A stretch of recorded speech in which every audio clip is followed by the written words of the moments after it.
Hi there everyone, welcome back to Press for Truth TV on this Wednesday, April 24th, 2013. It has been one heck of a busy week for me here at Press for Truth. First of all, I apologize for any inconvenience about the websites being down. Both my sites were down. .tv was down for half a day, maybe 10 hours or so, and .ca was down for almost a whole 2 days. So I'm currently migrating everything onto my own dedicated server. Soon we're going to be doing that just to try to protect us from these types of things from happening again in the future. So we're working on that one. But as I said, very busy week. Obviously, just last week the Boston Marathon bombings happened, and we've been paying very close attention to that, following that one all week. And then just a few days ago, we've got our own situation to deal with here in Canada in regards to the two suspects just being arrested under the so-called Canadian foiled terror plot here in Toronto. So we've been following that one. I was just at a press conference for that yesterday. I managed to ask the lawyer for the accused here in Toronto a couple of good questions, so check that one out. That's up for yesterday's daily video. But a lot of attention I've been getting from another video, and that is my conversation that I had with the aunt of the suspects in the Boston bombing. And that video pretty much went viral, I guess you could say. It got, I think it was about 150,000 views in just the first 2 days of being up. So it's getting a lot of attention, and you would not believe the messages and emails and comments that I'm getting. You may have seen some comments on the YouTube channel there and on the video itself.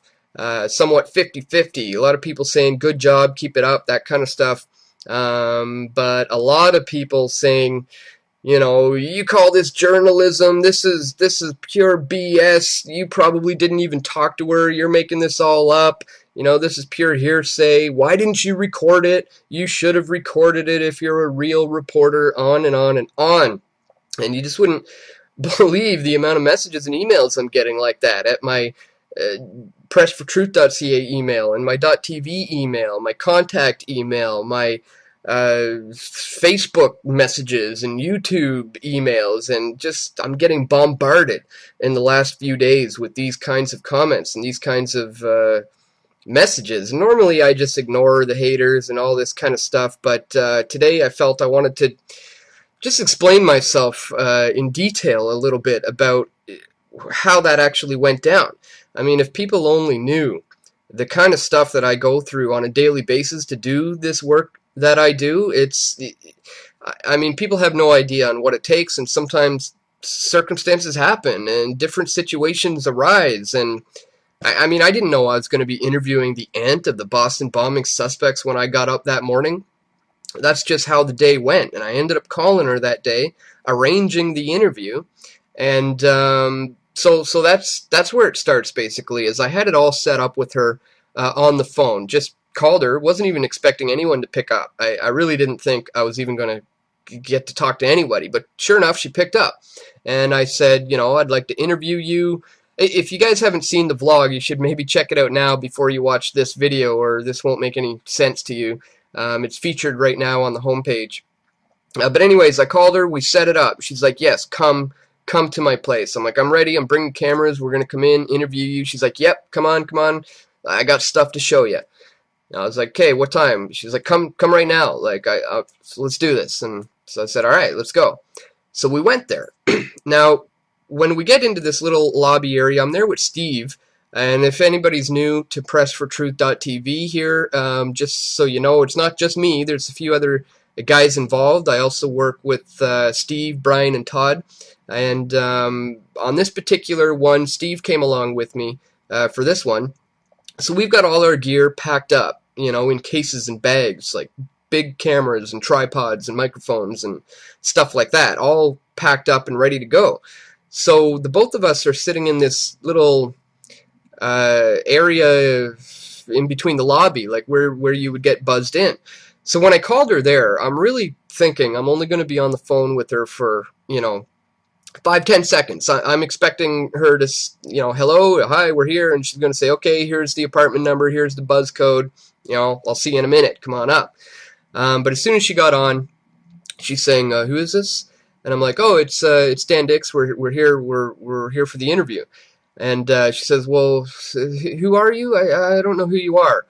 And in this little area that we're waiting to get in, it's small, it's very echoey, and there's a lot of people walking in and out.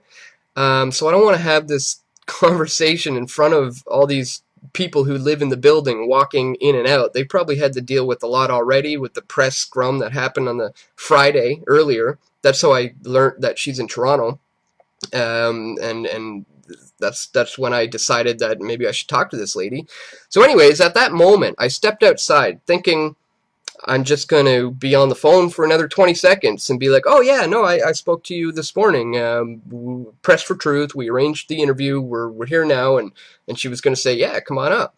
And 20 seconds turned into 40 seconds, and that turned into 2 minutes, and before I know it, I'm outside on the phone with her, and long story short, she starts dropping all this heavy info.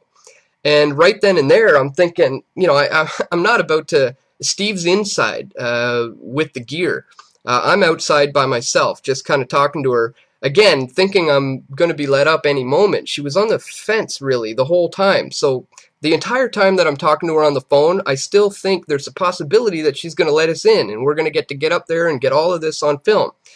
Anyway, she started dropping the huge info there, saying that the naked man is Tamerlan, you tell the people that and all that. And that's when I said, we have to get this on the record. This is what you can tell people. Just say that. Just what you just told me. We'll come up and we'll do that. And she basically, just said, no, I just told you. You go ahead and tell the people. But I have to leave it at that. So all these people are asking me, why didn't you record the conversation? Why didn't you film it and everything? Well, it's just the way this one went. Again, I didn't think I was going to be on the phone that long. I thought we had it arranged. I thought I was going to be up there talking to her in person, in her apartment on camera. So when I had her there and she's all of a sudden dropping all this info, I'm not about to run around and go back into the building and tell Steve to dig out one of the cameras and start rolling, I still thought there was a chance she might let us up and we'd still get everything. Until it was too late, and basically she hung up, and that's when we left there, and we drove back to my place, and that's when I realized, what, I better just tell people about my experience. I better just get this on film and tell people what she told me, and that's what I really wanted to do, is just relay the information. I got so many people out there commenting saying, how could you say that he's definitely the naked man is Tamerlan? How on earth do you know that? And it's like, guys, I did not say this. This is not me saying this. I don't know if that's true or not. Does the naked man look a lot like Tamerlan? Yeah, they look very similar. It could be him. Could she just be a grieving family member who's in denial? That's very well quite possible as well. I don't know. It's not for me to make that call. I just wanted to relay important information that she told me. I don't know if it's true or not. I just wanted to, I felt the responsibility to just document what she told me and to get it on the record and to just try to break this story, if there is a story there. I don't know. So anyways, that's when I went back and I did my vlog, and I just told everybody this is what she told me. And the next day, I ended up getting Alex Jones asked me for her phone number, so I gave him her number, and he ended up calling her, and sure enough, she said everything that she told me in a conversation with the guys there at InfoWars. So, that's good. That's great. At least it's officially on the record now. So I'm glad about that. But anyways, guys, I'm getting a lot of hate thrown at me these days, and I just felt maybe I should explain myself in a little bit more detail about how these things go sometimes. It's not always perfect. And in hindsight, of course, I'm thinking I should have just in case probably had a little camera or something, even if it was just to get buzzed in.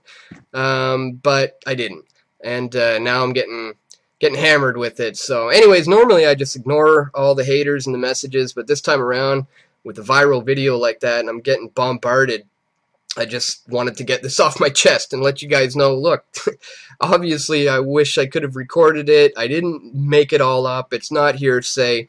And we did get it on the record eventually through InfoWars, so that's a good thing. But anyways, just wanted to tell you guys, let you guys know what's going on. And like I said, screw the haters, I guess. I'll try my best to continue to ignore that. And I want to thank you guys for being supporters and for being members here at PressForTruth.tv. I can't tell you how much it means to me. I can't do this stuff without you guys, you know, showing me your love, showing me your support, letting me know you're there and you got my back. And I really, really, really appreciate having you guys with me along this crazy mission, this crazy journey that my life has found itself on. So anyways, guys, that is all for today. Once again, thank you very much for being a supporter and a member here at PressForTruth.tv. Just wanted to give you some more details on my conversation with the ant. And that is all for today, folks. I want to thank you for tuning in once again, and I'll see everyone right back here tomorrow at PressForTruth.tv. Take care.